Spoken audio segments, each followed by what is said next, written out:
Muy bien, hermanos. Bueno, espero que estén teniendo un día muy bendecido, ¿verdad? Este día sábado. Les voy a leer una referencia para empezar el tema. Y se encuentra, esta referencia se encuentra en el libro Deseado de todas las gentes, el capítulo 50, que es la página 419 en adelante. Se titula Entre trampas y peligros. Y es muy interesante que aquí la hermana Wine mencione que durante la vida de Jesús, Jesús siempre tuvo que confrontarse con los fariseos, ¿verdad? Con los escribas, los líderes de la iglesia, y ellos siempre estaban tramando, ¿verdad? Atacarlo, ah, querían entramparlo, querían lastimarlo, querían buscar cualquier excusa para que perdiera su credulidad y que perdiera esa influencia que estaba teniendo sobre la gente. Y constantemente Jesús tenía que tratar con ellos. A la vez también tenía que tratar con las tradiciones que ellos tenían, con las falsas enseñanzas que presentaban a la gente. Y esa era una cosa diaria en la vida de Jesús. Noten lo que dice aquí la referencia, capítulo 50 del Deseo de todas las gentes. Voy a empezar al principio. Dice, todo el tiempo que Jesús pasó en Jerusalén durante la fiesta fue seguido por espías. Día tras día se probaban nuevas estratagemas para reducirle al silencio. Los sacerdotes y gobernantes estaban atentos para entramparle. Se proponían impedir por la violencia que obrase, pero esto no era todo. Querían humillar a este rabino Galileo delante de la gente. Y siempre, todo día tras día, Jesús se tuvo que confrontar con esos líderes de la iglesia porque querían, ¿verdad?, parar la obra que él estaba haciendo. Querían que la gente lo rechazara y querían quitarle esa influencia que él tenía. Dice, el primer día de su presencia en la fiesta, los gobernantes habían acudido a él y le habían preguntado que con qué autoridad enseñaba. Querían apartar de él la atención de la gente y atraerla a la cuestión de su derecho para enseñar y a su propia importancia y autoridad. Es lo mismo que pasa hoy en día cuando uno comparte el mensaje. Uno va a la iglesia y nos dicen con qué autoridad compartes ese mensaje, con qué autoridad compartes esa literatura, ¿verdad? Parece que el mismo espíritu existe hoy en día. Dice, mi doctrina no es mía, dijo Jesús, sino de aquel que me envió. El que quisiera hacer su voluntad conocerá de la doctrina, si viene de Dios o si yo hablo de mí mismo. Jesús hizo frente a la pregunta de estos sembradores de sospechas, no, no contestando la sospecha misma, sino presentando la verdad vital para la salvación del alma. La percepción y apreciación de la verdad, dijo, depende menos de la mente que del corazón. La verdad debe ser recibida en el alma, exige el homenaje de la voluntad. Si la verdad pudiese ser sometida a la razón sola, el orgullo no impediría su recepción, pero ha de ser recibida por la obra de gracia en el corazón, y su recepción depende de que se renuncie a todo pecado revelado por el Espíritu de Dios. Las ventajas del hombre para obtener el conocimiento de la verdad, por grandes que sean, no le beneficiarán a menos que el corazón esté abierto para recibir la verdad y renuncie concienzudamente a toda costumbre y práctica opuestas a sus principios. A los que así se entregan a Dios con el honrado deseo de conocer y hacer su voluntad, se les revela la verdad como poder de Dios para salvación. O sea, es una de las cualidades que es tan importante que tenemos que tener, que cuando uno estudia la palabra de Dios o cuando uno busca a Dios o cuando uno quiere saber más del mensaje, uno de los requisitos que Dios pide es de que nosotros tengamos un espíritu humilde, dispuesto a reconocer, ¿verdad?, que necesitamos de Él y dispuestos a rechazar todo pecado, toda iniquidad y todo ídolo que pueda estar en nuestras vidas.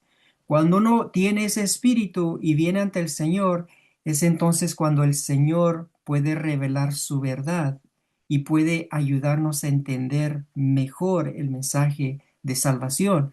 Si uno no tiene eso, es muy difícil entender la verdad. Por eso los fariseos y los saduceos y los escribas y los líderes de ese tiempo de Cristo no pudieron recibir el mensaje por su orgullo, porque no estaban dispuestos a humillarse, no estaban dispuestos a aprender, no estaban dispuestos a dejar sus pecados. Y esa es la razón que estaban en las tinieblas. Dice aquí, estos podrán distinguir entre el que habla de parte de Dios y el que habla meramente de sí mismo. Ahora, esta parte es muy importante, porque hoy en día, a veces bueno, dejen termino la referencia y luego les voy a comentar esto. Dice, estos podrán distinguir entre el que habla de parte de Dios y el que habla meramente de sí mismo. Los fariseos no habían puesto su voluntad de parte de la voluntad de Dios. No estaban tratando de conocer la verdad, sino de hallar alguna excusa para evadirla. Cristo demostró que esta era la razón por la cual ellos no comprendían su enseñanza. Si notaron que los fariseos no estaban allí para aprender y conocer la verdad, sino estaban allí para hallar alguna excusa para evadirla. O sea, no tenían un corazón, ¿verdad?, humilde para querer saber la verdad. Y aquí dice una frase muy importante. Dice, estos podrán distinguir entre el que habla de parte de Dios y el que habla meramente de sí mismo. O sea, esto es algo que sucede muy a común entre los grupos de la verdad presente, entre los grupos, ¿verdad?, que a veces existen de la verdad, de la vara del pastor. Muchos de ellos, cuando presentan temas o cuando dan mensajes o estudios bíblicos, lo hacen no para honrar y glorificar a Dios, sino más bien lo hacen para exaltarse a sí mismos o, o hablan de sí mismos, quieren, ¿verdad?, dirigir a la gente a un grupo en particular o a un maestro en particular o a un ministro. Y lo que pasa es de que ponen a Dios a un lado. Y ahora no es una situación de honrar y glorificar a Dios, sino más bien es cómo podemos exaltar a este grupo que yo pertenezco. ¿Cómo puedo, ¿verdad?, a ganar más adeptos, más personas a mi lado para que estén de acuerdo con mi posición y que puedan estar con nosotros? Entonces ya no viene siendo una situación de honrar a Dios, de hablar de parte de Dios o hablar para proclamar el mensaje de Dios y que Dios reciba la honra y la gloria solamente Él, sino más bien ahora es un asunto de uno, de que hablan meramente de sí mismos, o sea, lo que les conviene, lo que ellos quieren lograr, ser populares, la reputación, cualquier otra cosa, menos que se honre a Dios. Y esa es una de las razones que miramos que los fariseos también tenían ese problema, que ellos les gustaba que la gente los miraran a ellos. Les encantaba que la gente los alabara, que la gente los mirara como estos grandes sabios, como estos grandes maestros. Ellos les gustaba ese sentimiento, ese deseo. Y obviamente cuando vino Jesús, pues Jesús era lo contrario. Él no hacía nada, sino y lo que hacía era para glorificar a su Padre. Siempre, todas las obras que él hizo era con el fin de honrar a Dios, ¿verdad? A Dios Padre. Pero los fariseos no, ellos hacían las cosas para que pudieran recibir la atención de la gente y que la gente los pudiera alabar, ¿verdad? Y eso sucede también hoy en día. Cuando uno, ¿verdad? Cuando vemos que hay personas o predicadores o maestros que presentan un mensaje o presentan ¿verdad? Algo, un estudio, a veces vemos que no es simplemente para honrar y glorificar a Dios, sino más bien es para exaltarse a sí mismos o exaltar a algún grupo que ellos pertenecen o cualquier otra cosa. Y es triste porque se pierde el enfoque de honrar a Dios y glorificar a su nombre. Y aun cuando uno no está de acuerdo en ciertas cosas, ¿verdad? Con hermanos, eso no nos da el derecho de maltratar a otro hermano. Si otro hermano ve las cosas diferente que yo las veo, yo no tengo el derecho de Dios que Él me da para maltratar a la persona o despreciarlo, o criticarlo, o hablar mal, ¿sí me entienden? Y eso es lo que sucede hoy en día entre muchos cristianos, ¿verdad? De que si tú no piensas igual que yo, entonces empiezan a recibir desprecios, rechazos y ese tipo de persecución que no es saludable. Voy a continuar con la referencia. Eso es algo muy importante, tengan eso en mente, ¿ok? Dice, no estaban tratando de conocer la verdad, sino de hallar alguna excusa para evadirla. Cristo demostró que esta era la razón por la cual ellos no comprendían su enseñanza. Dio luego una prueba por la cual podía distinguirse el verdadero maestro del impostor. El que habla de sí mismo, su propia gloria busca, mas el que busca la gloria del que le envió, este es el verdadero, y no hay en él injusticia. El que busca su propia gloria habla tan solo de sí mismo. El espíritu de exaltación propia delata su origen, pero Cristo estaba buscando la gloria de Dios, pronunciaba las palabras de Dios, tal era la evidencia de su autoridad como maestro de la verdad. Y ahí está el punto, hermanos, que cuando Jesús enseñaba y él hablaba, él no buscaba ser popular entre la gente, él no buscaba lo mejor de su reputación, él no buscaba, ¿verdad?, que la gente lo empezara a alabar, sino él simplemente hacía la voluntad de su Padre. Él vino con el propósito de exaltar a Dios y quería que la gente también hiciera lo mismo. Y ese es el espíritu que nosotros debemos de tener.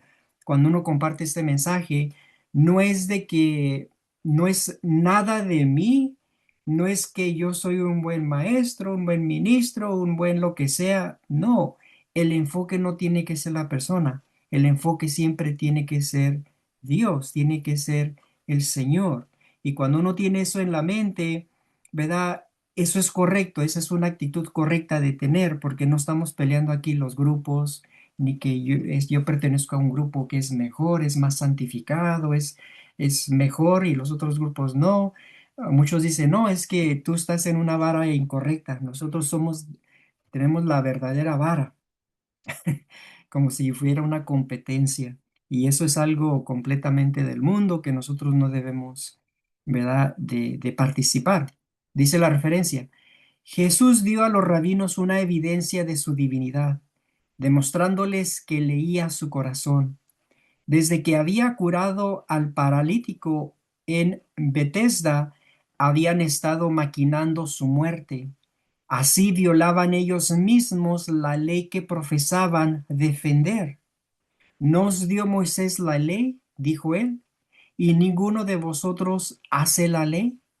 ¿Por qué me procuráis matar? ¿No? Que Jesús les estaba llamando su hipocresía.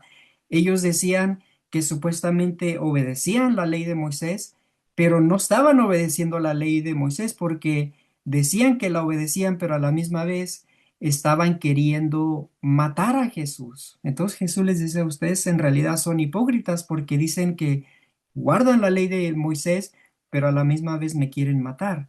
Como que no hace sentido. Les mostró que en cierta manera, ¿verdad? Eran hipócritas por lo que estaban haciendo. Dice, como raudo fulgor de luz, esas palabras revelaron a los rabinos el abismo de ruina al cual se estaban por lanzar. Por un instante quedaron llenos de terror. Vieron que estaban en conflicto con el poder infinito, pero no querían ser amonestados. A fin de mantener su influencia sobre la gente, querían ocultar sus designios homicidas. Eludiendo la pregunta de Jesús, exclamaron, demonio tienes, ¿quién te procura matar? Insinuaban que las obras maravillosas de Jesús eran instigadas por un mal espíritu. Obviamente, ¿verdad? Ya no podían contestar porque Jesús los había desenmascarado. Entonces ahora dijeron, pues sí, tú tienes un espíritu de Satanás, tienes un espíritu malo y las obras que tú haces las haces por ese poder. En otras palabras, ya no sabían qué decir y entonces empezaron a decir que Jesús tenía un espíritu. Y eso es lo que pasa hoy en día también cuando los hermanos no pueden contrarrestar esta verdad, no pueden, ¿verdad? Negar la verdad o cuando no pueden atacar la verdad, entonces empiezan a atacar el carácter, empiezan a atacar el carácter de la persona o del profeta, del mensajero, empiezan a surgir con muchas cosas, ¿verdad? Porque ya no tienen argumentos, saben que no pueden, ¿verdad? Destruir este mensaje. Más adelante, en la página 422 dice esto, de este libro, capítulo 50, el deseo de todas las gentes, dice, Dios no obliga a los hombres a renunciar a su incredulidad. Delante de ellos está la luz y las tinieblas, la verdad y el error. A ellos les toca decidir lo que aceptarán. La mente humana está dotada de poder para discernir entre lo bueno y lo malo. Dios quiere que los hombres no decidan por impulso, sino por el peso de la evidencia, comparando cuidadosamente un pasaje de la Escritura con otro. Ese punto es bien importante, hermanos. Dios quiere que los hombres no decidan por impulso, sino por el peso de la evidencia, comparando cuidadosamente un pasaje de la Escritura con otro. Dios nos ha dado, ¿verdad?, la habilidad de poder distinguir entre la verdad y el error. Y también nosotros, como dice aquí, tenemos que pesar las evidencias, especialmente, lamentablemente, ¿verdad? Con este movimiento, con este mensaje, hay muchas versiones, muchas modificaciones que los hombres han sacado de este mensaje y ellos dicen que es la verdad. Entonces nosotros como creyentes de este mensaje tenemos que ser buenos estudiantes del mensaje y tenemos que cuidadosamente, ¿verdad?, comparar un pasaje de la escritura con otro y ser guiados por el peso de la evidencia. Lamentablemente a veces personas toman un texto del mensaje lavar al pastor y corren con ese texto y lo enseñan de esa manera y quieren que otros crean lo mismo que ellos están mirando y no consideran el peso de la evidencia, no consideran todas las evidencias o no se considera todo el mensaje en sí. Y eso sucede hoy en día. Hay personas, hay grupos que ahorita están diciendo que ya estamos en el fuerte pregón. Dicen que creen en el mensaje de lavar al pastor y dicen que ya estamos en el fuerte pregón, que ya estamos en el tiempo de la hora undécima, que la hora undécima empezó desde el año 1930, que ya estamos en ese tiempo. Hay otros que también dicen que el lavar el pastor es una iglesia, ¿verdad? Porque hay algunos textos donde el mensajero se refiere al movimiento como la iglesia de la hora undécima. y ellos concluyen que ya estamos en la hora undécima, ya estamos en la hora de undécima y el movimiento, ¿verdad?, de lavar el pastor es una iglesia y surgen con ideas incorrectas, ideas falsas, porque toman un texto o toman dos textos y corren con esos textos y no consideran todo el mensaje en su totalidad, no lo consideran en su totalidad, simplemente se aferran a una o dos referencias y con eso quieren hacer una gran doctrina. Y ahí es donde viene un problema de confusión. Por eso aquí la referencia dice, Dios quiere que los hombres no decidan por impulso, sino por el peso de la evidencia, comparando cuidadosamente un pasaje de la escritura con otro. Si los judíos hubiesen puesto a un lado sus prejuicios y comparado la profecía escrita con los hechos que caracterizaban la vida de Jesús, habrían percibido una hermosa armonía entre las profecías y su cumplimiento en la vida y el ministerio humilde a Galileo. Muchos son engañados hoy de la misma manera que los judíos. Hay maestros religiosos que leen la Biblia a la luz de su propio entendimiento y tradiciones, y las gentes no escudriñan las escrituras por su cuenta, no juzgan por sí misma la verdad, sino que renuncian a su propio criterio y confían sus almas a sus dirigentes. La predicación y enseñanza de su palabra es uno de los medios que Dios ordenó para difundir la luz, pero debemos someter la enseñanza de cada hombre a la prueba de la escritura. Quien quiera que estudie con oración la Biblia, deseando conocer la verdad para obedecerla, recibirá iluminación divina. Entonces, que Dios nos ayude, hermanos. Esta referencia se las dejo para que ustedes la consideren, y meditemos en esta referencia, porque Dios quiere que estudiemos el mensaje como nunca antes, quiere que comparemos texto con texto, y yo la recomendación que les doy, hermanos, y es lo que yo trato de hacer, es que cuando estudiemos bien el mensaje, que consideremos todo el mensaje en su totalidad, no simplemente una porción aquí, otra porción acá, no, que veamos toda la escena, toda la perspectiva del mensaje para tener una idea correcta de lo que viene siendo el mensaje de lavar el pastor.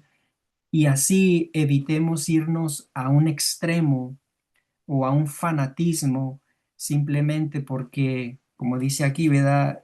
Queremos, ah, ah, o sea, queremos hacer nuestra propia voluntad y no queremos someternos a la voluntad del Señor. Entonces, como les digo, ahorita hay muchos vientos de doctrina en este movimiento y siempre lo ha habido desde la muerte del mensajero, pero a la misma vez Dios quiere que nosotros estudiemos. Dios quiere que estudiemos bien el mensaje para que tengamos un establecimiento en la verdad y no seamos desviados o engañados por maestros que simplemente están predicando a sí mismos, predican, ¿verdad? Y se exaltan a sí mismos o exaltan a un grupo en vez de glorificar y exaltar a Jesús, que es el enfoque principal, ¿verdad?, de este mensaje. Entonces, que Dios nos ayude, hermanos, para que tengamos eso en mente, ¿verdad? Porque ahorita, como les digo, estamos viviendo en un tiempo donde el diablo quiere destruir este movimiento y a veces lo introduce infiltrándose, así como lo hizo desde la muerte de los apóstoles, ¿verdad? ¿Se acuerdan que el enemigo sembró la cizaña? Sembró la cizaña en el pueblo de Dios y entonces a través de la cizaña quiere destruir a la iglesia. Pues hermanos, también lo va a hacer con este movimiento, lo va a hacer igual, quiere sembrar cizaña para que nos dirijan a conceptos erróneos o a ideas falsas o a enseñanzas equivocadas que simplemente tienden a confundir, a desanimar y a dividir a los creyentes en vez de unirnos en un deseo fervoroso de honrar y glorificar a Dios, que Él sea el enfoque. El enfoque siempre tiene que ser adorar y glorificar a Dios, a Jesús. No un lugar, no un grupo, un maestro, un ministro, nada de eso. Cuando uno ve eso, entonces es como una señal que tenemos que tener mucho cuidado.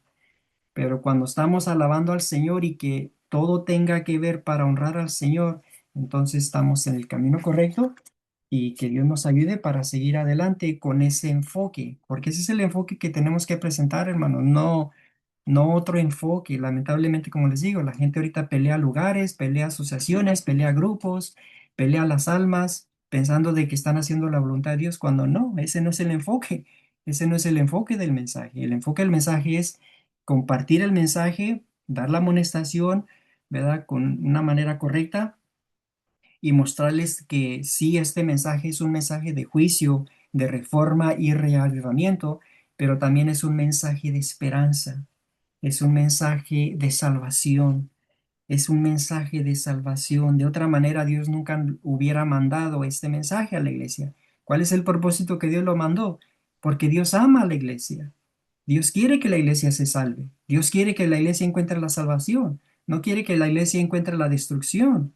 Por eso manda este mensaje, porque Dios ama a la iglesia. Pero nosotros tenemos que tener mucho cuidado de cómo compartimos este mensaje. Allí es donde nosotros tenemos que tener mucha sabiduría y mucha ternura, mucha compasión, mucha misericordia. Y aun cuando los hermanos no estén de acuerdo con nosotros, no nos da el derecho de maltratarlos, de despreciarlos y rechazarlos. ¿Sí me entienden? A veces eso sucede mucho en estos grupos, que si no Hermanito, estás de acuerdo conmigo, entonces a veces actuamos incorrectamente. Sí, hermana, adelante. em, como dice Mateo, no todo el que me dice Señor, Señor entrará al reino de los cielos, sino el que hace la voluntad de mi Padre que está en los cielos. Ujú. O sea, nosotros si nos han borrado de la iglesia, no quiere decir que no seamos adventistas. Seguimos siendo adventistas porque adventista es el que guarda los mandamientos de Dios y tiene el testimonio de Jesucristo. Entonces, de nada me vale a mí estar en un grupo, o en otro, si yo no hago la voluntad de Dios. Entonces, los verdaderos hijos de Dios son los que hacen la voluntad, los que viven el mensaje. Eso es lo que uno vivir el mensaje y compartirlo. Esos son los verdaderos hijos de Dios. Sí. Ese era mi aporte.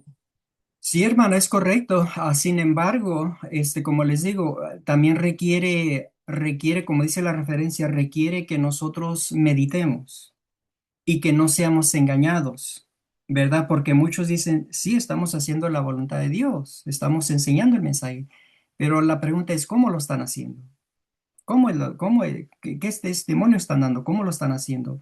Y por eso ahí es donde uno tiene que ser cuidadoso, cauteloso y comparar las escrituras. Dios nos da las evidencias para que no seamos engañados, para que no seamos engañados y vayamos a caer en esa trampa como cayeron los fariseos y los saduceos y esos líderes del pueblo de Israel, ¿verdad? Entonces, que Dios nos ayude para que tengamos esa perspectiva correcta de lo que es creer este mensaje y la manera correcta de llevar el mensaje a la iglesia. ¿Cómo debo de llevar el mensaje? ¿Qué debe de ser? ¿Cómo debo de comportarme? ¿Cómo debo de hablar? ¿Cómo debo de enfocarme? Y esas son las cosas que uno tiene que meditar y, como les digo, considerar todo el mensaje en su totalidad para que tengamos una visión y una perspectiva correcta, que el mensaje sea correcto y que nuestra influencia sea saludable, ¿verdad? Muy bien, bueno, entonces, si no hay más comentarios, les voy a compartir esto. Voy a compartir la pantalla y entonces vamos a, déjenme ver. La referencia que les quiero compartir se encuentra en el tratado número 9. Tratado número 9, la página 36. Vamos a ver hasta la 38, posiblemente 39. Y el otro día el hermano José me hizo la pregunta acerca de la Tierra Nueva y de esos eventos. Entonces, por eso quiero compartir esta referencia para básicamente hablar de lo que va a suceder en ese tiempo. Y es muy interesante lo que el mensajero aquí habla. Estas verdades, lamentablemente, en la iglesia en realidad no habla mucho no, ellos no comentan mucho de esto. Y si lo comentan, me parece que la lección el otro día estaba hablando de Isaías 65, pero no se aprofundiza la lección, no habla más de lo que se encuentra ahí en Isaías 65 y a veces no entienden los conceptos correctos, ¿verdad? De lo que está diciendo ahí las escrituras. Sin embargo, con el mensaje, ¿verdad? Aquí nos da una explicación más amplia. Es profundo lo que vamos a leer, ah, pero nos da una explicación más amplia de estos eventos.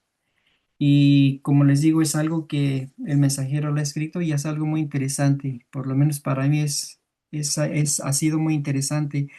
Les digo que cuando uno lee este tratado número 9, ¿verdad? He aquí hago todas las cosas nuevas, el tratado número 9. Para mí es uno de los tratados muy interesantes. Yo he encontrado cosas aquí que me han fascinado. Ah, a veces se las comparto aquí a mi familia o hermanos y a veces piensan que me lo estoy inventando, pero no, es algo que está escrito aquí, que el mensajero lo ha explicado, pero a veces sí se requiere que pongamos mucha atención a las palabras y a la explicación que da el mensajero. Aquí en Perdón, este estudio, sí, hermano, adelante. muchas gracias. ¿Podría decir la referencia completa o que se me desconecte? Es el tratado número 9. Vamos a empezar de la página 36 a la 38. Muchas gracias. Pero si tiene tiempo, lea todo el tratado. Yo siempre les pido a los hermanos que lean todo el estudio, lean todo el tratado.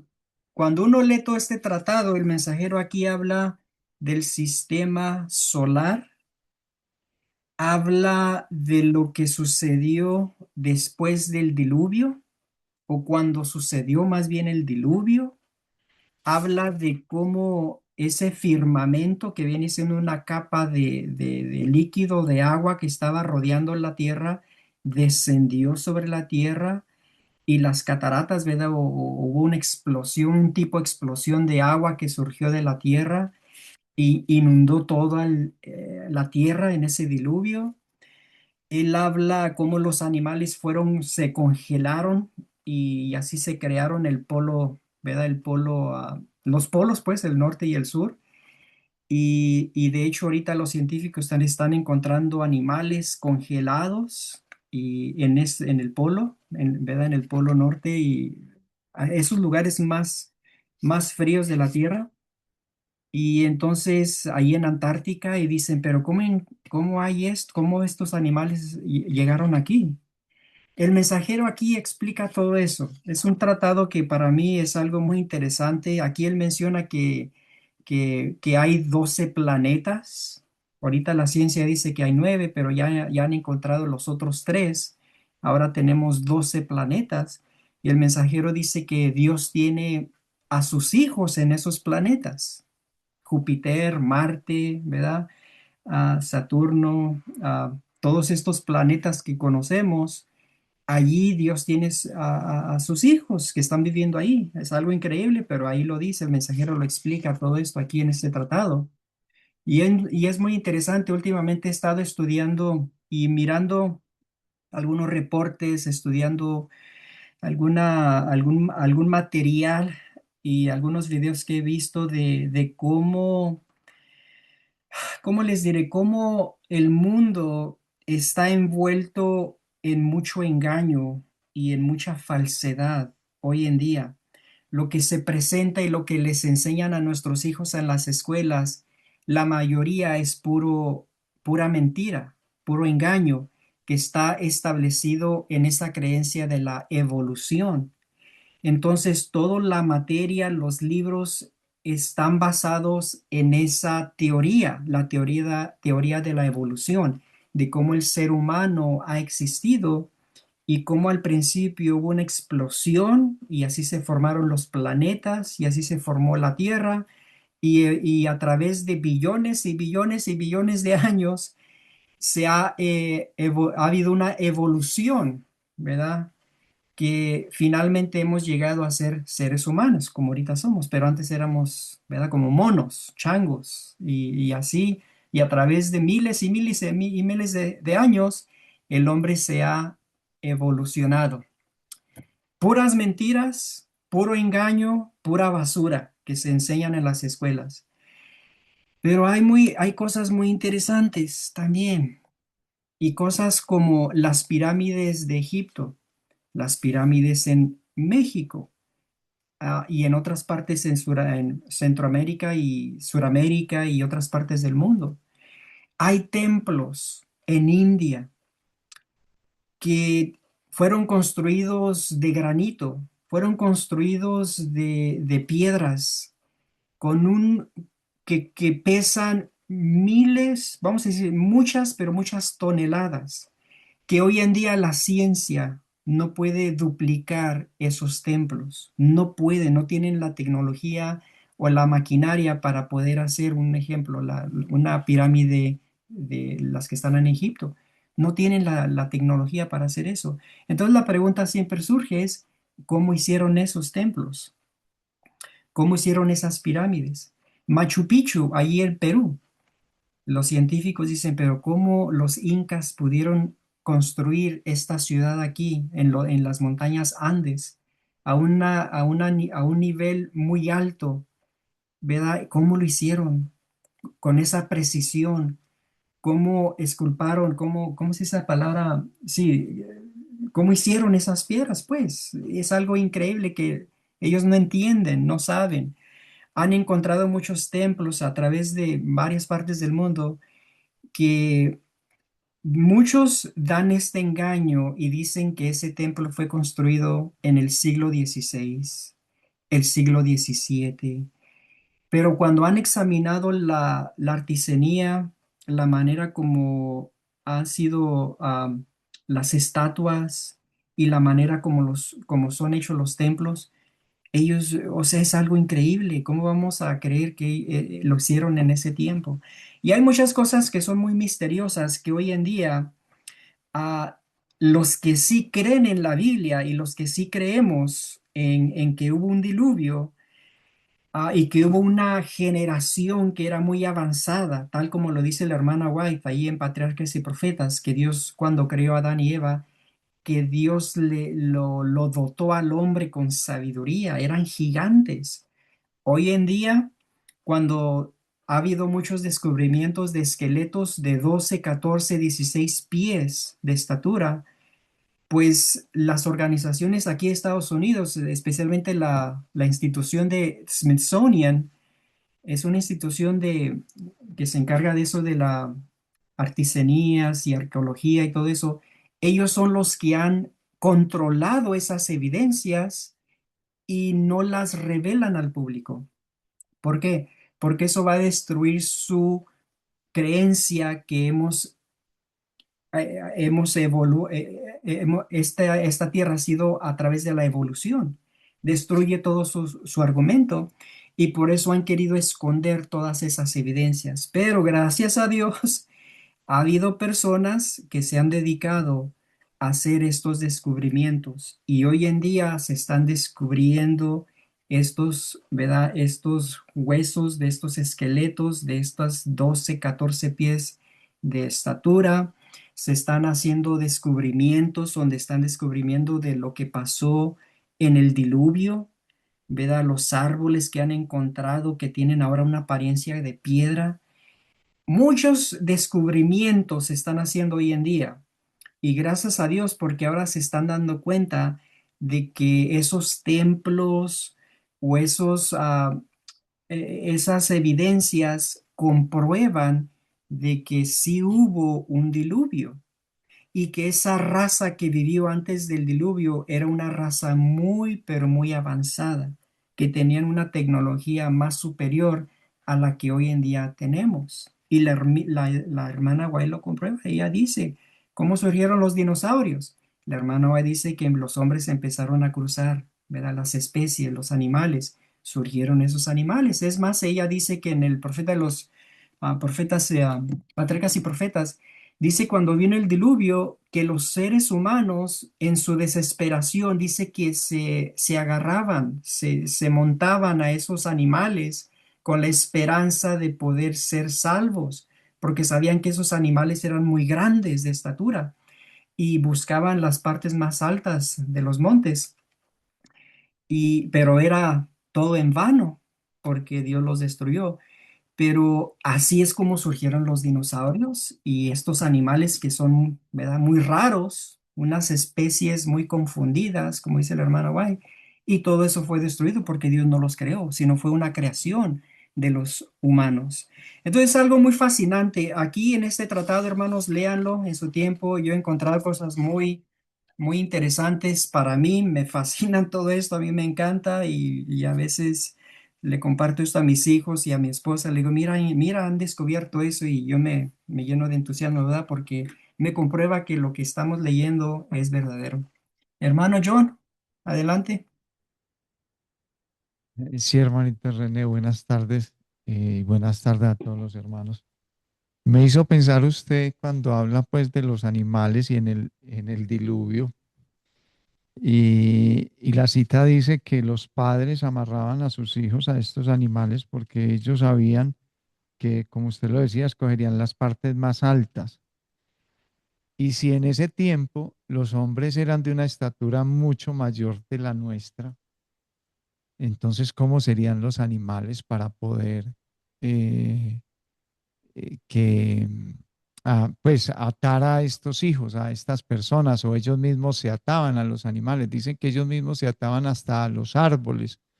Entonces, al mirar esa comparación que usted hace y lo que están descubriendo hoy, nos damos cuenta que en realidad lo que falta por conocer es mucho, que Sí, hay mucho desconocimiento. Yo le decía a mi esposa esta madrugada que teníamos una conversa, y le decía, mira, muchas veces pensamos que nosotros, eh, que los de antaño no tenían conocimiento y que nosotros ahora tenemos conocimiento, y en realidad es todo lo contrario.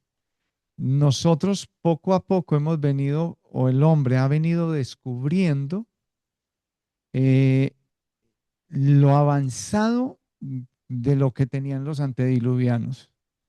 En cierta manera, nosotros hemos decrecido en inteligencia. El ser humano hoy día ha decrecido en inteligencia. Y lo que en sí va descubriendo es algo que ya estaba hecho, ya se había dado. Y yo le ponía un ejemplo muy claro en la cuestión de la tecnología o en la cuestión de la alimentación o en la cuestión de las reformas. El hombre en realidad, cuando vemos lo que hace hoy día, es ir descubriendo algo que había perdido en realidad. El hombre vino en una decadencia después del diluvio, el hombre vino en una decadencia grandísima y lo que nosotros ahora estamos haciendo es descubriendo cosas que hoy nosotros necesitamos. Por eso nosotros debemos tener mucho cuidado en cualquier tema que se dé, de si en realidad lo estamos mirando a la lupa, como a la lupa de la inspiración, de lo que nos dice Dios bajo la guía del Espíritu Santo, o simplemente es una interpretación privada, como usted lo está diciendo.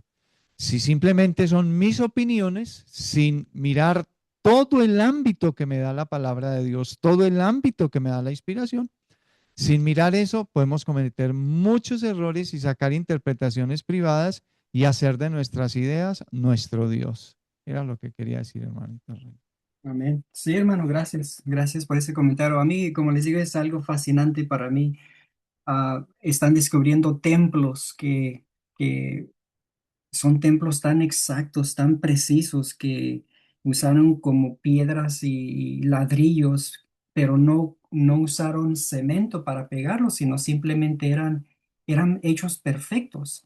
Y lo más interesante para mí es de que muchos de estos templos que se nos dicen a nosotros nos engañan diciendo de que fue construido en el siglo XVI o XVII y nos hacen creer que fueron construidos por esclavos. Como un esclavo que no es educado, que no tiene esa sabiduría, va a construir un templo así? Eso no hace sentido. Pero muchos de estos templos y muchos de estos catedrales y estas cosas que han encontrado, lo interesante de que dicen es de que cuando los encontraron, estos estaban, la mitad del templo estaba enterrado en lodo. Y entonces ellos tuvieron que escarbar hasta que se descubrió todo el templo.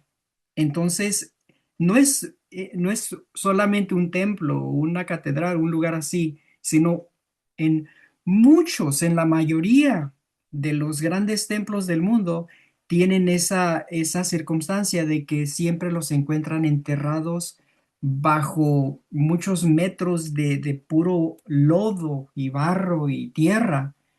Y entonces, pues ahí nos explica el diluvio. Y la hermana White es muy interesante. El otro día lo estaba leyendo, se lo leí a mi esposa, le dije, mira, nota, y ya después que le explique esto voy a continuar con el tema. Si ustedes leen lo que dice la hermana White, dice que cuando pasó el diluvio, las aguas descendieron del cielo, ¿verdad? Esa capa de agua, y también surgió de la tierra, ¿verdad? Surgió el agua de la tierra, pero había partes en el mundo donde simplemente el agua creció por la acumulación del agua que se estaba descendiendo y el agua que salía de la tierra, simplemente el agua empezó a subir. Es como lo que pasa con un tsunami. Cuando hay un tsunami, ¿verdad? Un terremoto en el océano, entonces causa como una ola y esa ola va inundando las ciudades que están ahí en la costa de las islas o de cualquier país. Entonces es como una ola que sube y sube y sube y empieza a inundar.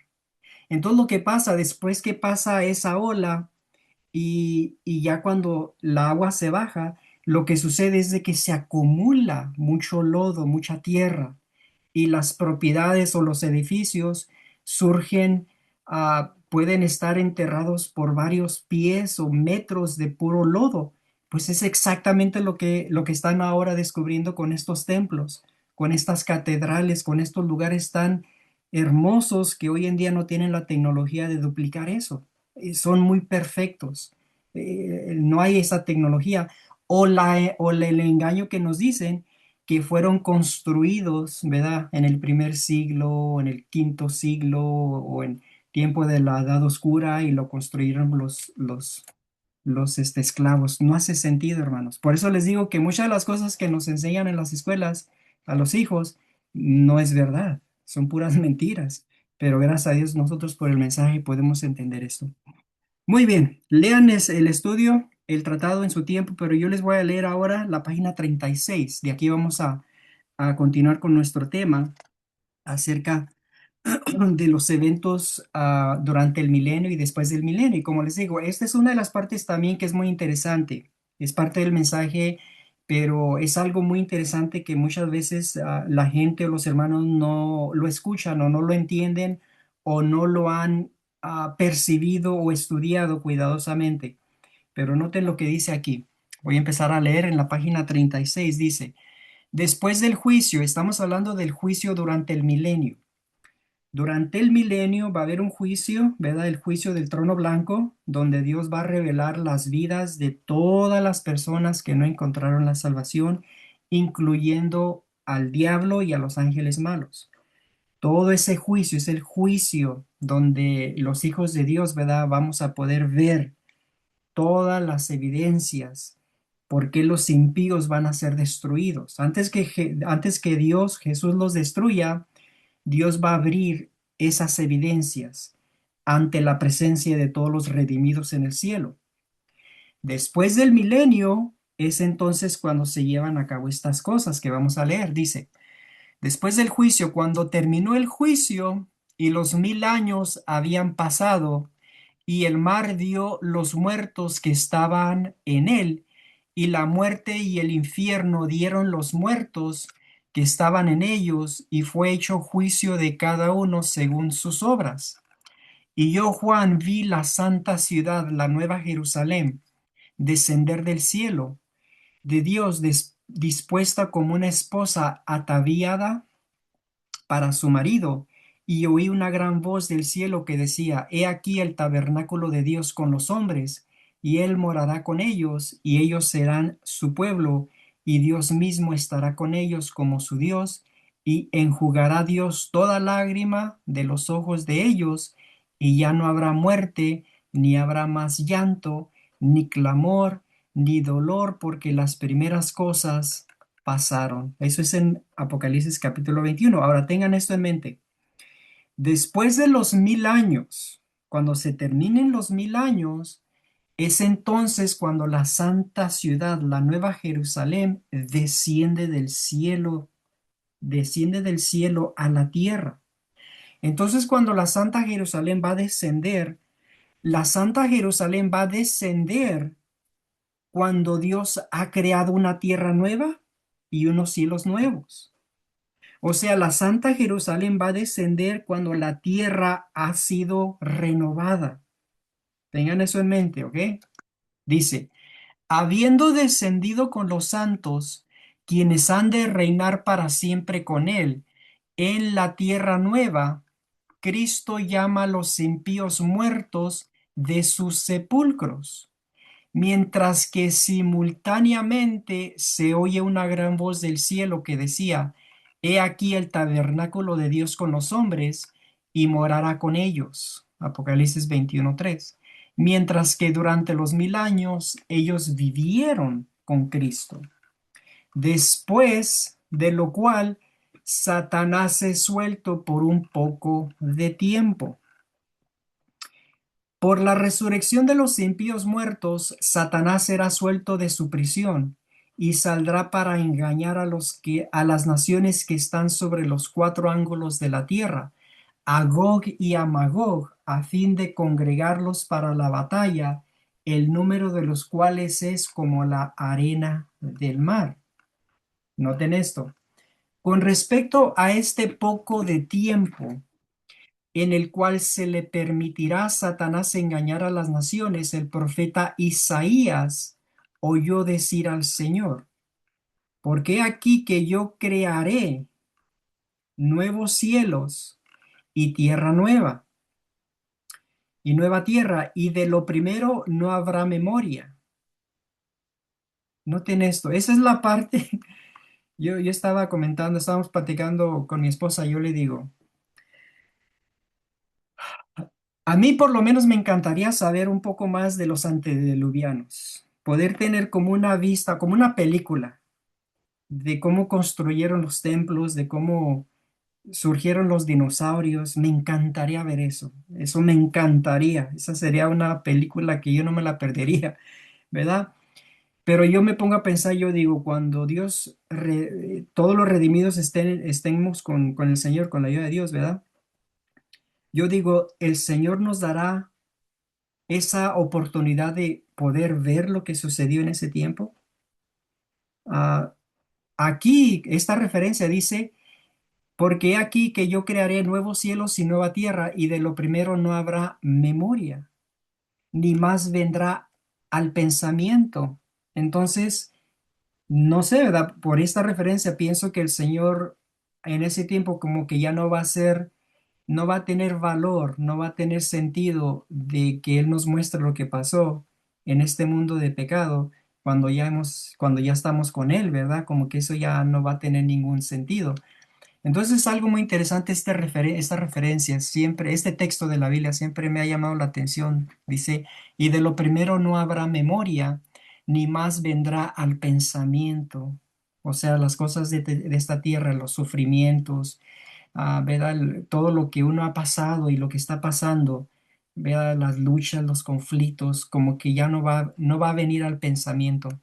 Voy a continuar, dice más, os gozaréis y os alegraréis para siempre en las cosas que yo he creado, porque he aquí que yo traigo a Jerusalén alegría y a su pueblo gozo, y me alegraré con Jerusalén y me gozaré con mi pueblo, y nunca más se oirá en ella voz de lloro ni voz de clamor. no habrá más allí, ¿no? Te dice, no habrá más allí niño que muera de pocos días, ni viejo que sus días no cumpla, porque el niño morirá de 100 años y el pecador de 100 años será maldito. Es una referencia que muchos teólogos, profesores y profetas, no profetas, sino, perdón, ¿cómo les diré? Pastores no entienden, no pueden explicar esta referencia. Esta referencia siempre ha sido una referencia que muchos han querido saber qué significa eso, que no habrá más allí niño que muera de pocos días, ni viejo que sus días no cumpla, porque el niño morirá de 100 años y el pecador de 100 años será maldito. Es un texto que siempre ha confundido a muchos maestros y han querido saber qué es el significado de ese texto que está en Isaías capítulo 65. Ahora tengan esto en mente, el contexto. Tengan en mente el contexto para que podamos entender esta referencia. Dice aquí, porque he aquí que yo crearé nuevos cielos y nueva tierra. Entonces Dios, después del milenio, es cuando Él va a crear nuevos cielos y una nueva tierra. De tal manera que cuando descienda la nueva Jerusalén va a descender sobre una tierra nueva. No esta tierra destruida y asolada, ¿verdad? La prisión del diablo por 1000 años. No, sino va a descender sobre una tierra nueva. Y es entonces cuando Jesús resucita a los impíos. De tal manera que los resucita a los impíos en una tierra nueva. Tengan eso en mente. ¿Ok?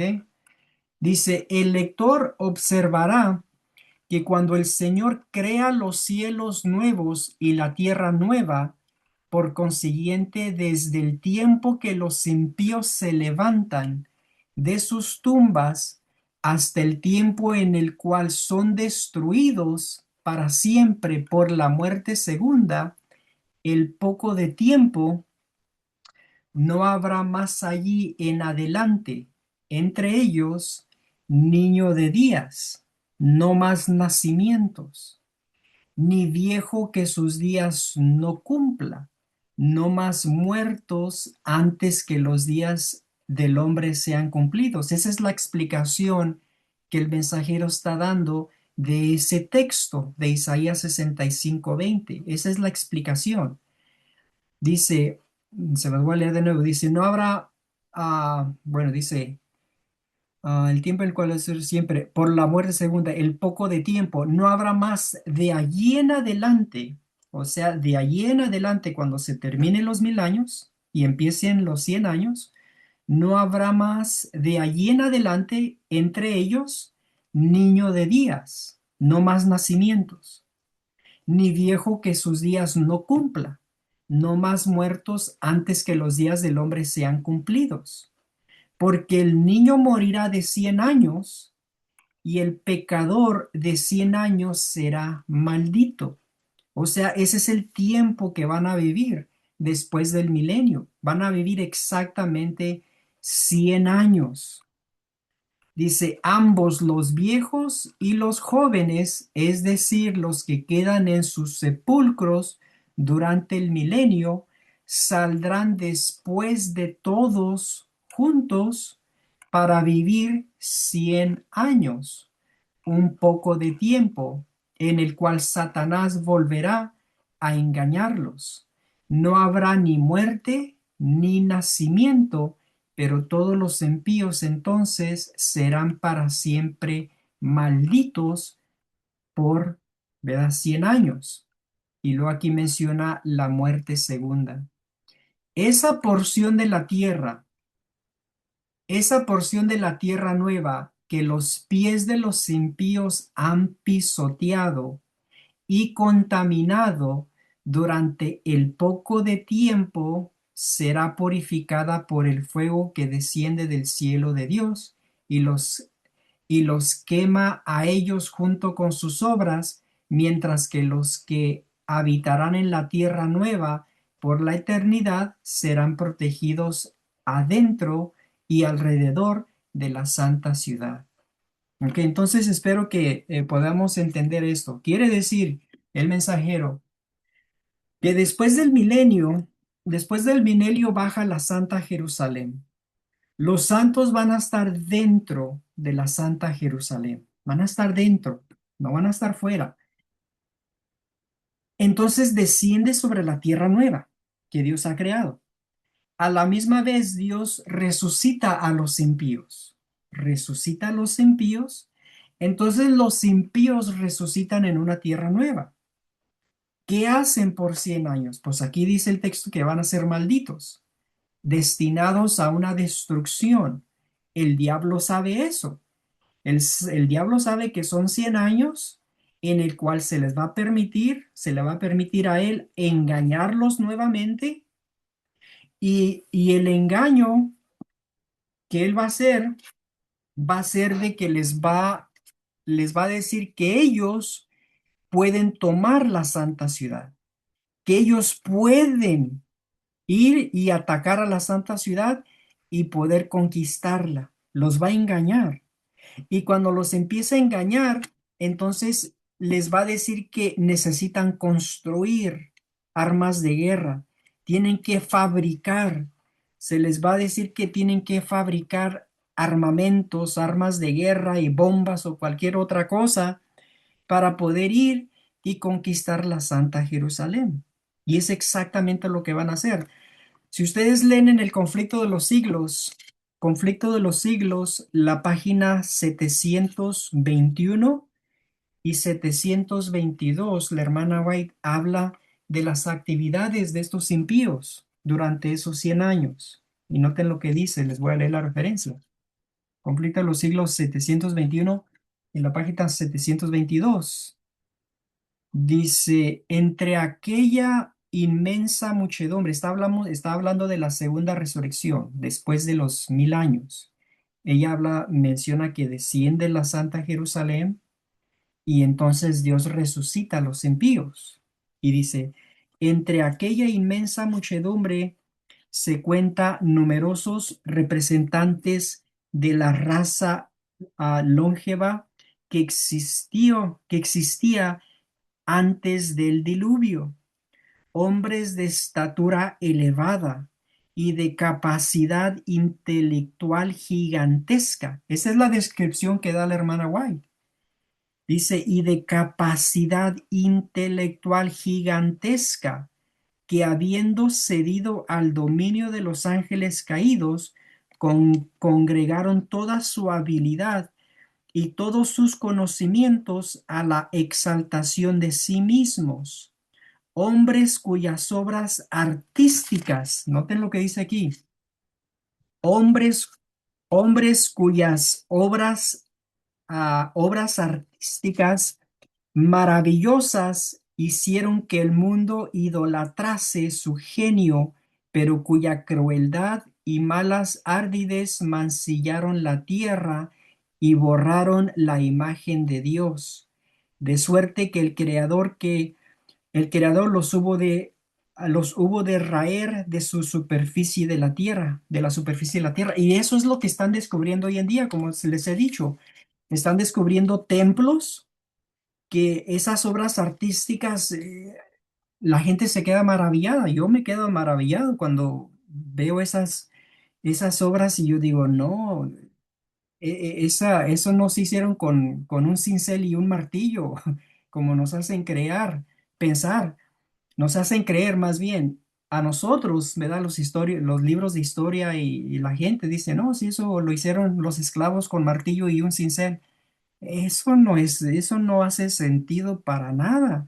Y aquí la hermana White dice que sus obras artísticas maravillosas hicieron que el mundo idolatrase su genio. Y también si ustedes leen lo que dice la hermana White en Patriarcas y Profetas, dice que ellos entraban como en competencia para ver quién podía construir su mansión o su templo más bello que el otro. Era como un tipo de competencia que tenían ellos. Y como tenían esa habilidad que Dios les había dado, esa capacidad intelectual gigantesca que habían recibido de Dios, pues se imaginan las obras que hicieron. Y ahorita están descubriendo esos templos que hoy la tecnología no lo pueden hacer. No tienen la tecnología. Unas obras de arte que yo me quedo maravillado. Yo digo, no, eso es algo que no tiene razón, hermanos. Es algo que, miren, el otro día le estaba diciendo hasta a mi esposa, y voy a ver si lo encuentro y se los voy a poner ahí en el grupo. Hay un templo en India que lo descubrieron.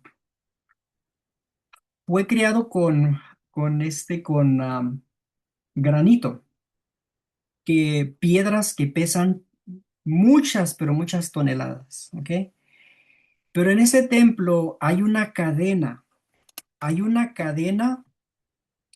pero esta cadena tiene círculos, uno encajando con el otro, que se hace una cadena del techo hasta el piso. Estamos hablando de una distancia muy grande. Pero esta cadena, hermanos, no es de metal, no es de bronce, no es de oro, no es de nada de esos materiales, sino es de piedra. Es de piedra. Entonces yo dije, ¿cómo hicieron estos hombres una cadena de piedra? No hay no se mira que la unieron y la pegaron, ¿verdad? No, hagan de cuenta como que la hicieron de un bloque de puro granito o de bloque de piedra, y sacaron una cadena. Y yo dije, ¿cómo lo hicieron? No, yo no entiendo, no explico eso. Y pues obviamente aquí la hermana White está diciendo que estos hombres gigantescos en sabiduría y entendimiento, ¿verdad? Hicieron que el mundo idolatrase su genio. Y ella dice que sí, así hacían, ¿verdad? Sus ídolos y todo eso. Es algo increíble. Bueno, voy a continuar, dice. Ah, allí hay reyes y generales que conquistaron naciones. Estamos hablando de la resurrección de los impíos. Allí hay reyes y generales que conquistaron naciones, hombres valientes que nunca perdieron una batalla, guerreros soberbios y ambiciosos cuya venida hacía temblar reinos. La muerte no los cambió. Al salir de la tumba, reasumen el curso de sus pensamientos en el punto mismo en que lo dejaron. Se levantan animados por el mismo deseo de conquista que los dominaba cuando cayeron. Satanás consulta con sus ángeles y luego con esos reyes conquistadores y hombres poderosos.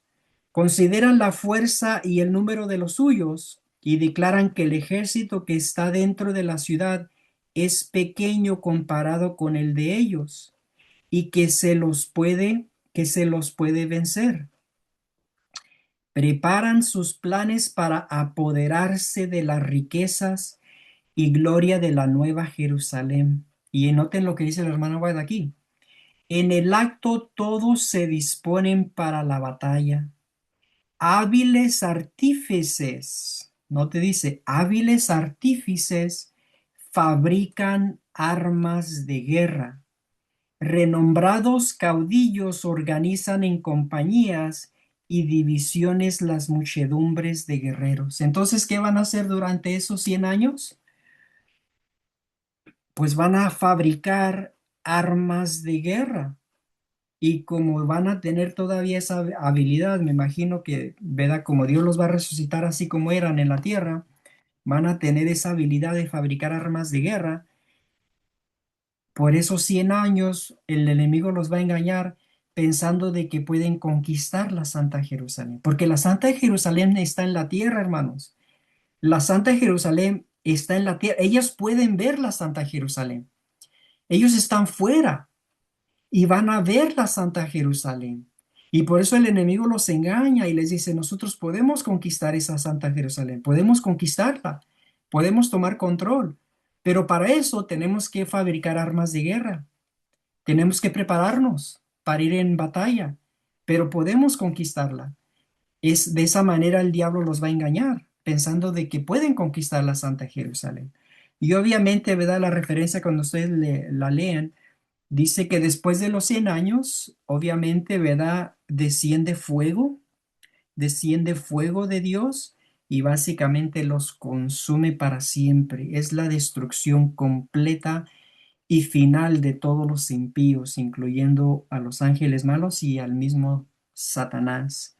Y después la hermana White dice que ahorita les voy a leer también aquí lo que dice el mensajero, dice que la tierra va a tener una apariencia de un lago de fuego cuando Dios destruya a todos esos impíos. Y así como Dios protegió a Noé en la arca y su familia, así va a proteger a su pueblo durante ese tiempo de destrucción de los impíos. La Santa Jerusalén va a estar ahí, hermanos, pero el mundo va a estar envuelto en un lago de fuego. Eso es lo que la Biblia dice que fueron echados al lago de fuego, todos los impíos y todos aquellos que su nombre no estaba escrito en el libro de la vida. Fueron enviados al lago de fuego y de esa manera Dios purifica a la tierra y nuevamente la hace nueva. ¿Sí me entiendes? Todo, o sea, la va a hacer nuevamente la tierra, la va a renovar. Y es entonces cuando los santos ya se les permite, las puertas de la Santa de Jerusalén se abren y los santos entonces salen y pueden controlar o dominar o habitar la tierra nueva, ya sin ningún peligro de que los impíos van a estar ahí, ¿verdad? Noten lo que dice, voy a leer del Tratado 9. No sé si tienen comentarios, preguntas hasta el momento. Si tienen, por favor, háganlas. Si no, puedo continuar.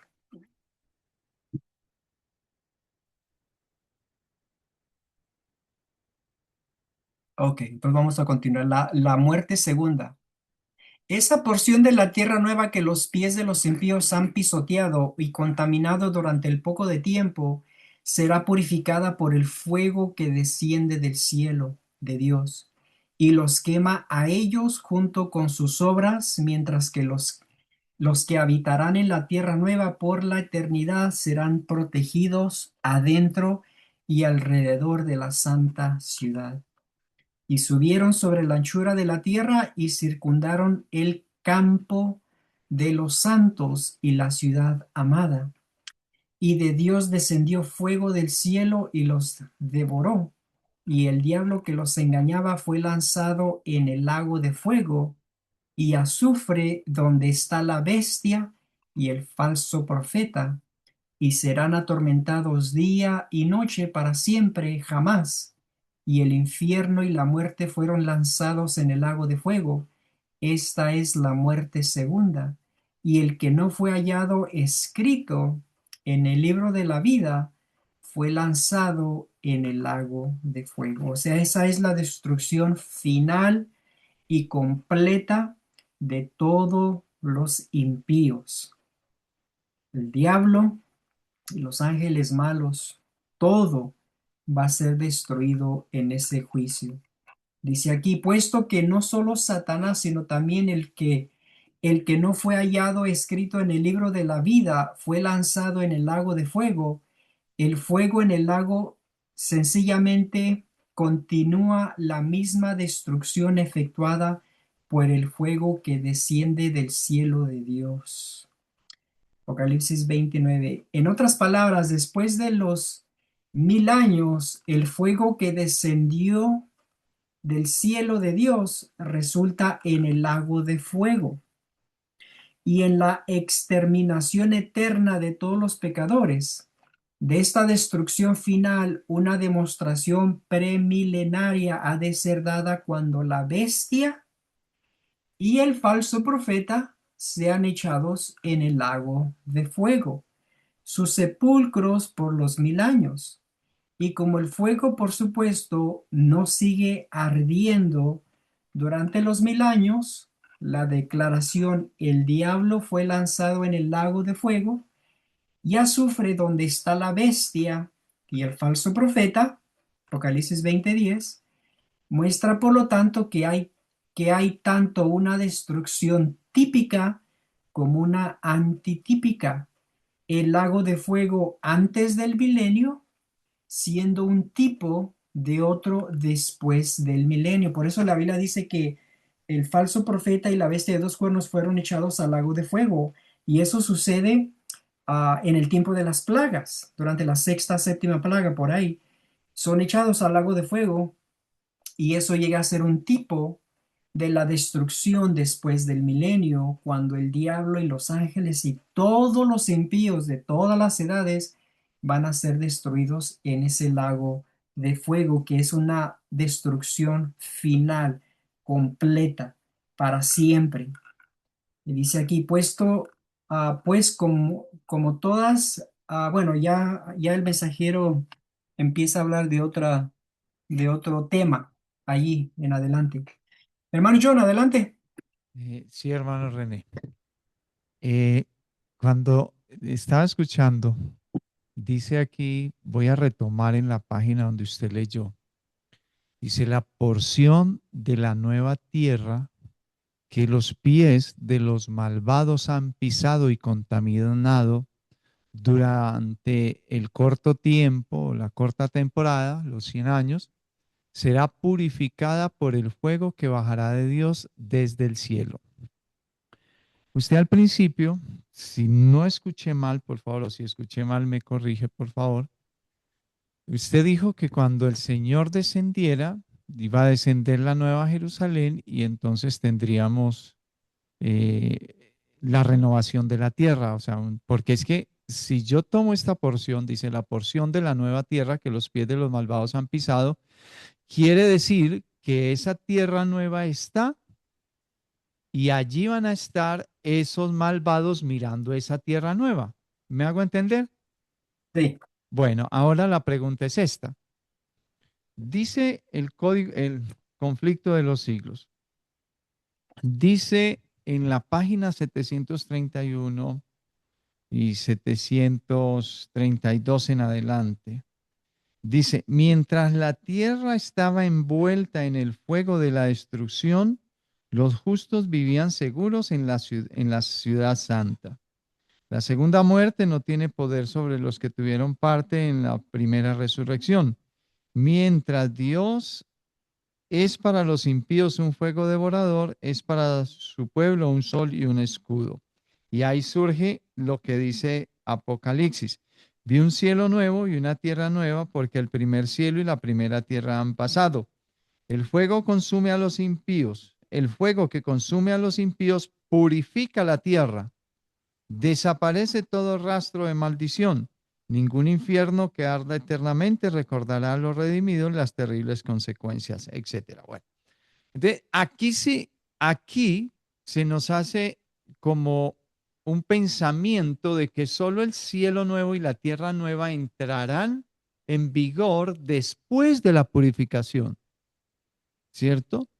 Pero el mensajero en esta manera en que él lo narra, nos está diciendo que cuando lo que se va a purificar, y vuelvo y lo leo, dice la porción de la nueva tierra que los pies de los malvados han pisado y contaminado durante el corto tiempo, será purificado por el fuego que bajará de Dios del cielo. O sea, solo como si fuera esa parte nomás. Pero aquí en el conflicto de los siglos nos hace ver que toda la tierra se envuelve como en un lago de fuego. ¿Cómo armonizar esto, hermano René?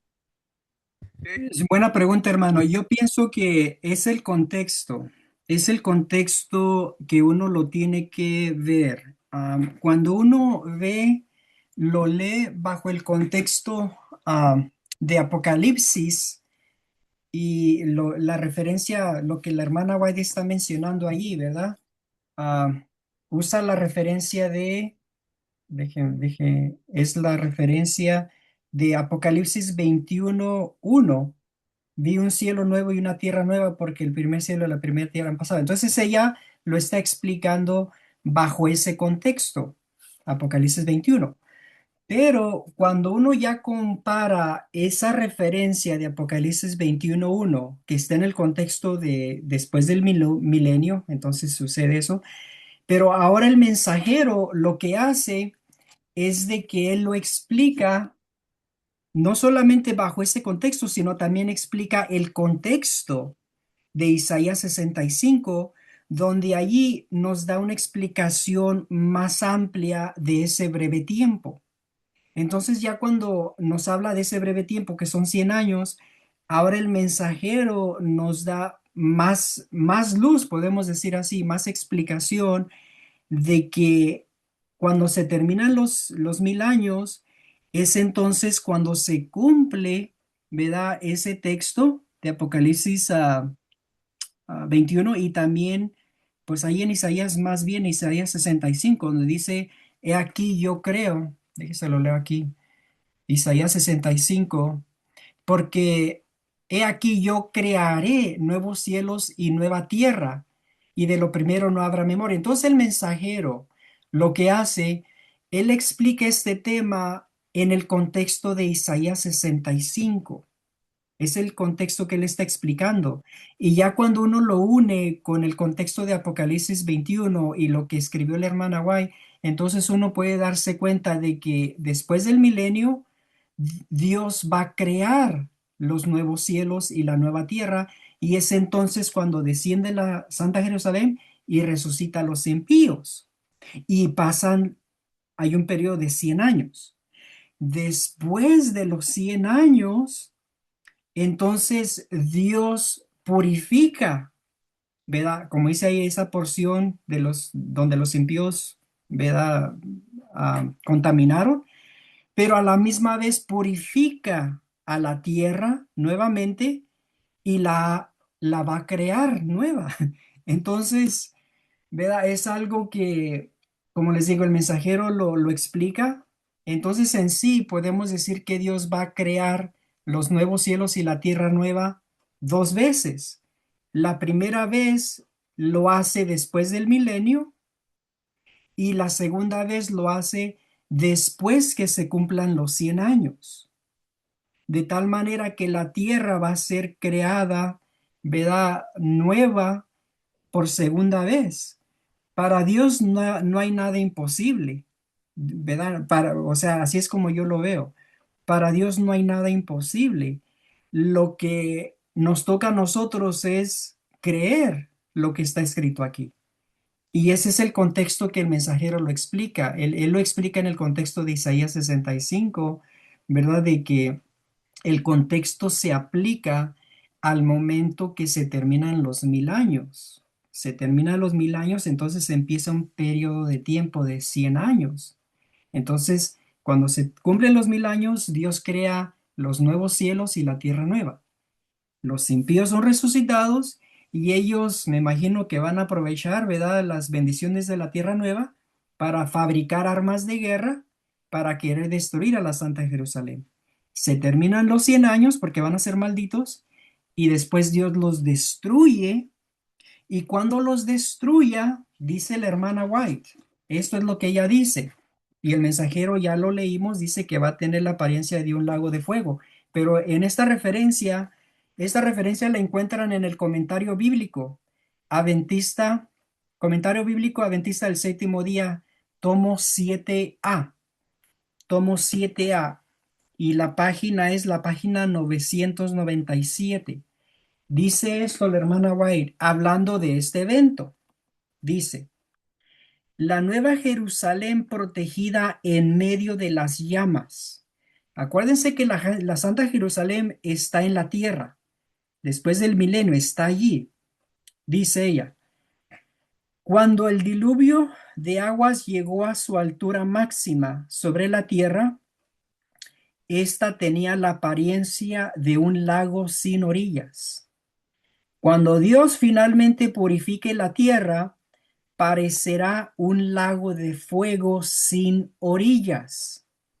Así como Dios protegió el arca en medio de las conmociones del diluvio, porque en ella había 8 personas justas, protegerá a la nueva Jerusalén, donde están todos los fieles de todos los siglos, desde el justo Abel hasta el último santo que vivió. Aunque toda la tierra con excepción de aquella parte donde descansa la ciudad, estará envuelta en un mar de fuego líquido. Sin embargo, la ciudad será protegida mediante un milagro del Todopoderoso, como lo fue el arca. Estará a salvo en medio de los elementos devoradores.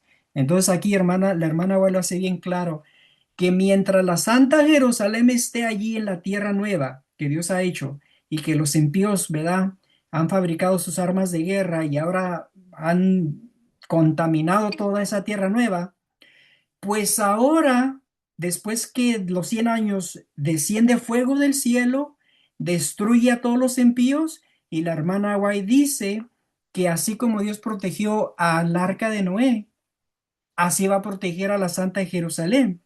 Y así como en el tiempo del diluvio, ¿verdad? Que era un mar de agua sin orillas, pues en esta ocasión va a aparecer un lago de fuego sin orillas, mientras Dios esté purificando y matando a los impíos, y a la misma vez la va a hacer nueva la tierra.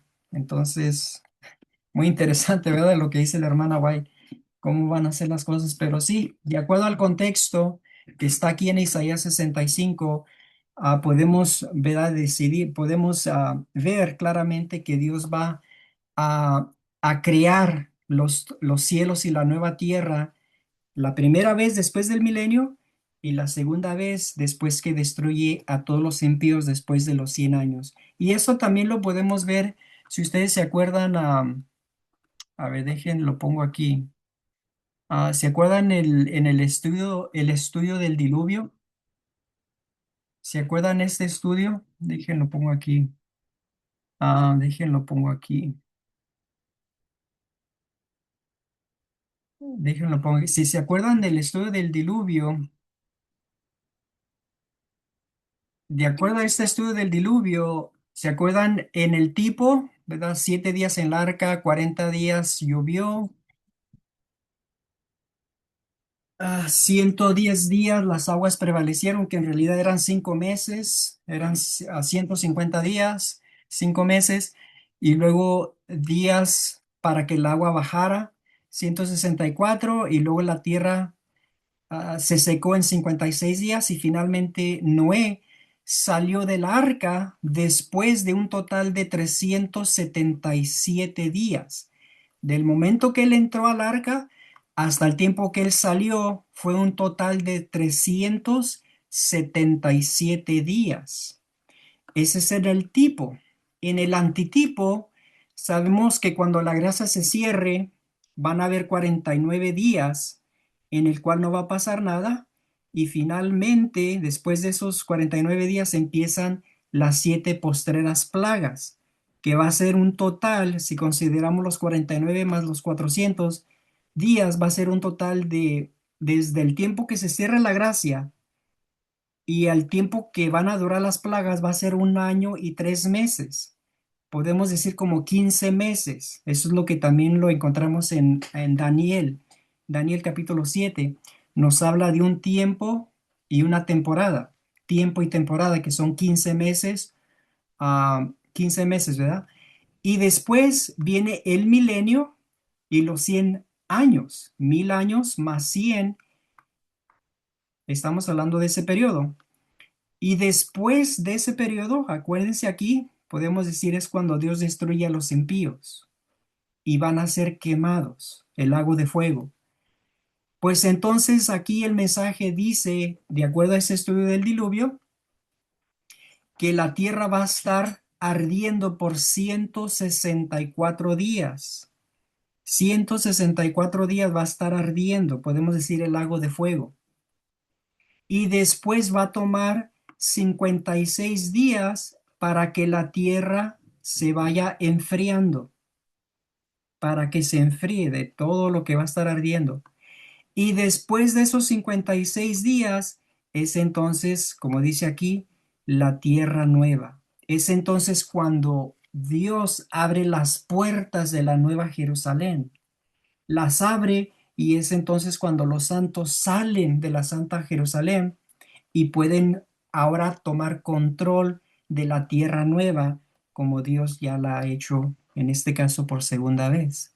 Así como Noé salió después de 377 días de estar dentro del arca, él pudo salir y pudo nuevamente poblar la tierra después del diluvio, en el tipo. Entonces, en el antitipo, después que la tierra haya sido purificada por fuego, y después que se haya enfriado, es entonces cuando Dios ahora permite que los santos salgan de la Santa Jerusalén y ahora puedan poseer la tierra nueva, sin ningún pecador, sin ningún enemigo, sin ningún diablo o demonios, ni nada de eso. Una sociedad perfecta, un pueblo redimido, así como Dios como Dios lo quiso desde el principio cuando creó a Adán y Eva. Y es entonces cuando los santos van a poder disfrutar, con la ayuda de Dios, ¿verdad? Podemos disfrutar de la eternidad. Eso es lo que nos muestra este estudio. Muy bien, hermanos, ¿tienen comentarios, preguntas? Comentarios, preguntas del estudio. Buenas tardes, hermano René. Buenas tardes para todos. Hermano René, hágame un favor. Yo sé que ese del diluvio está en la vara del pastor volumen 2. ¿Me puede hacer el favor? ¿Me regala como la página? Gracias. Sí, la página del estudio. Sí, no, la página de donde está el tema del diluvio en la vara del pastor volumen 2, pero ese no recuerdo la página. Ok, ese tema lo va a encontrar, déjese lo encuentra aquí. Lo va a encontrar en la página, puede empezar desde la página 240, la página 240, y va a leer para que lo entienda bien, va a leer hasta la página, vamos a decir, la página 255. Ok, Y- gracias. Sí, Hermano, ahí. este estudio está muy lindo, muy interesante y surgen muchas preguntas, pero pienso que no es el momento para preguntar tantas cosas que tengo aquí. En algún momento las preguntaré, hermanos. No ¿Cómo sé. no? Sí, si Dios Sí, quiere, hermano, la próxima estudio, la próxima vez puede hacer las preguntas y podemos dale, considerar. gracias. Amén, amén. ¿Alguien más tiene un comentario o algo que quiera Eh, aportar? el Tratado 9 nunca lo había leído, pero como recibí un hermoso regalo, que me mandaron los tratados en libro pequeñito, claro, me he animado porque en libro pequeñito me queda mucho más fácil para, para, para tomarlo en mis manos, encuentro fácil el número porque está en cada libro. Me ha sido muy beneficioso y estoy justamente leyendo eso. Y ese es un libro fascinante. Tiene cositas que de pronto en el momento no entiendo, pero mi intención es terminarlo y ya voy terminando y volverlo a leer porque en verdad tiene cosas maravillosas. No sé cómo es que uno antes no ha leído todos estos libros.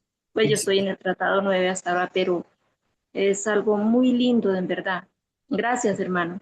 Amén, amén, amén. A mí me gusta este libro, a mí me encanta todo esto de la historia, la arqueología, del diluvio, eso me fascina a mí. Yo me puedo dedicar horas, horas y horas y estar leyendo, estudiando, meditando, imaginándome, todas esas cosas a mí me encantan. De hecho, tengo algunos libros que he invertido en donde muestran los templos y cosas así. Eso me fascina a mí. Y más que hoy en día están haciendo descubrimientos que la ciencia no puede explicar, pero nosotros sí lo podemos explicar porque podemos decir, mira, en la Biblia dice esto, que hubo un diluvio. Por eso ahorita están sacando mucho petróleo. Ese petróleo, la vegetación, hagan de cuenta que lo voltearon como una torta y esa vegetación bajo la presión de la tierra y todo eso se ha convertido en petróleo. Y por eso en muchas partes del mundo sacan el petróleo. Entonces, y hay muchas cosas que la hermana White habla también, de esa sociedad, de ese tiempo, ¿verdad? Antes del diluvio. Muy interesante todo eso. ¿Alguien más tiene un comentario, pregunta de lo que hemos estudiado? o aportar algo. René, yo tengo una pregunta Mm. que siempre me ha inquietado y estudiando este libro. Al principio leíste, dice que aquí va a crear el Señor nuevos cielos y nueva tierra, y las primeras cosas dice que ya no habrá memoria de ellas. Pero mi inquietud y mi pregunta es, ¿el Señor va a crear otro mar? Porque mi pregunta es, si el Señor va a crear otra tierra y otro cielo nuevo, todos los animalitos que quedaron y fueron muertos, ¿no va a haber mar otra vez o sí va a haber mar? Yo pienso de acuerdo a lo que el mensajero lo explica, como él lo está explicando, dice que sí va a haber un mar. O sea, como que Dios no va a ser, ah, o sea, como lo está escrito, como está escrito allí en Apocalipsis, mucha gente piensa de que no va a haber un mar por la manera como está escrita allí. Pero lo que hace el mensajero, él cuando ya explica ese texto y lo explica bien cuidadosamente, pues obviamente menciona de que sí va a haber un mar, ¿verdad? Sí, sí, como que sí va a haber un mar, aunque muchos piensan de que ya no va a haber un mar. Y ¿verdad? Eso es por la manera como está escrito allí en el Apocalipsis.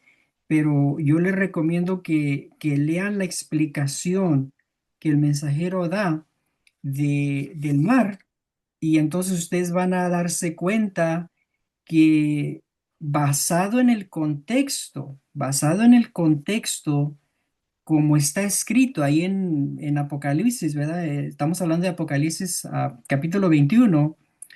Entonces ahí nos muestra que cuando la tierra está pasando, cuando está siendo renovada la tierra, ese es el contexto que menciona que no había mar. Ese es el contexto. Y no había mar. ¿Cuándo no había mar? En el contexto cuando la tierra está siendo renovada. No quiere decir que no va a haber o que no va a existir un mar en la tierra nueva. Simplemente el mensajero dice que mientras la tierra está siendo renovada, es el tiempo cuando Juan dice que miré y no había mar, ¿verdad? Entonces, tienen que ver la explicación. Léanlo, ahí está en el Tratado 9. Hermano René, Es correcto, así lo dice en el libro más adelante, leyendo. Gracias. Sí, ahí lean la explicación que el mensajero lo da. En ese tratado lo explica. Me parece que es de la página 19 en adelante. Me lo explica. Sí, hermano, adelante. eh, sí, precisamente lo iba a leer es en la página 30 del Tratado 9, dice, ¿cuándo fue que el mar ya no es? Cuando el primer cielo y la primera tierra pasaron. La escritura no dice que no habrá más mar en la tierra hecha nueva. Sencillamente dice que el mar ya no es, mientras el cielo y la tierra estaban en su estado removido, se fueron.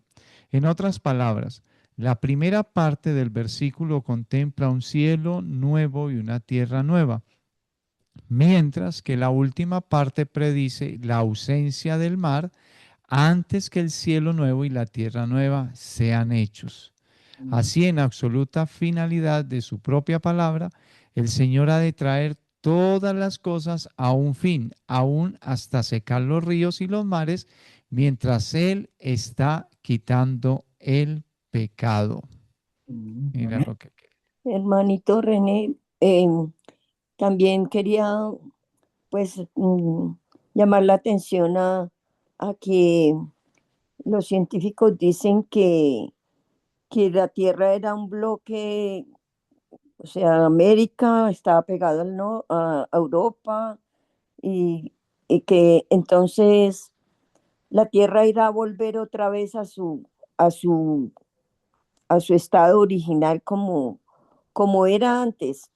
porque dice que América y Europa se, se encajan completamente como para hacer solo un solo continente y no varios continentes. En una predicación que estuve decía el predicador que cuando Juan escribió que ya el mar no existía era porque el mar para él era un castigo, una separación, porque él estaba en la isla de Pasmos como preso, como un castigo que le impusieron, y eso lo alejaba de todo el mundo. Entonces,